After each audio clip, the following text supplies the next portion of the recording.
మీ పేరేంటి? మా పేరు గుంటుపల్లి శ్రీనివాసరావు. గుంటుపల్లి శ్రీనివాసరావు గారు. ఈ ట్రాక్టర్ ఎవరిదండి? నాదేనండి. మీదేనండి? ఎప్పుడు పడిందండి? పొద్దున్నే 6ంటికి పడింది. పొద్దున్న 6 గంటలకు పడింది. ఎందుకు పడింది అంటారు? ఈ ట్రాక్టర్ గుంట్ల వల్ల పడింది. గుంట్ల వల్ల పడింది ట్రాక్టర్.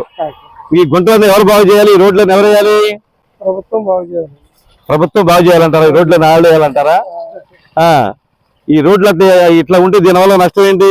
నష్టం రోజుకి ఎన్నో. ఇప్పుడు ఇది 5వ బండి అంటారు. ఇది 5వ బండి పడిపోయింది. ఇది మరి యాక్సిడెంట్లు వెళ్తున్నారు, మామూలుగా ఉంటున్నారా? యాక్సిడెంట్లు కూడా జరుగుతున్నాయి అంట. యాక్సిడెంట్లు అవుతున్నాయి ఇక్కడ? అవుతున్నాయా? బండి పడితే దానికి ఇరుకైతే జరుగుతాయి యాక్సిడెంట్లు కూడా. మరి దీని పరిష్కార మార్గం ఏంటి? ఈ రోడ్లు మరి బాగుండాలి అంటే అయితే బాగుంటది. ఎవరు వేయాలి? ఇప్పుడు ఉన్నాయన వేయాలా, వచ్చాయన ఎవరన్నా వేయాలా? ఉన్నాయన వేయాలి. ఉన్నాయన అయిపోయింది కదా, సర్వీస్ అయిపోయిందిగా. ఎట్టయినా పోతాడుగా. ఎట్టయినా పోతాడుగా. కొత్త ఆయన ఎవరు వస్తారు ఇప్పుడు మళ్ళా? అదే చెప్పండి. చంద్రబాబు నాయుడు వస్తారు. చంద్రబాబు నాయుడు గారు వస్తే ఈ రోడ్లు వేస్తారంటున్నారా?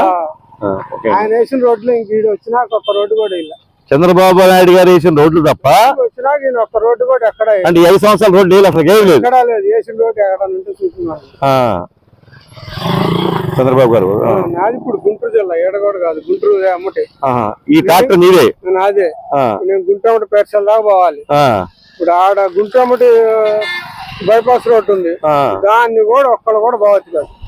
టౌన్ లో కూడా పోతేనే పోలీసు వాళ్ళు ఊరుకోరు, పక్క రోడ్లు పోతేనే పోవచ్చు కాదు వాళ్ళు. అంటే చంద్రబాబు గారు వస్తారంటారు, గ్యారెంటీ వస్తారు, ఈ రోడ్లు బాగు చేస్తారంటారు. ఓకే, థ్యాంక్ యూ అండి. ఎందుకు రోడ్లు? ఈ రోడ్లు ఎందుకు?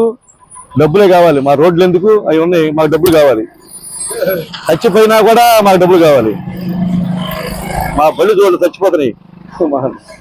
ఇది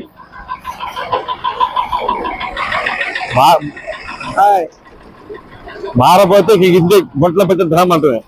ఇలా మారలేదనుకో గుంటలో పడిపోతాను. బాగున్నా? అయ్యో, ఇలాంటి ఒక కోపాల్లో ఉన్నాయి దేశంలో.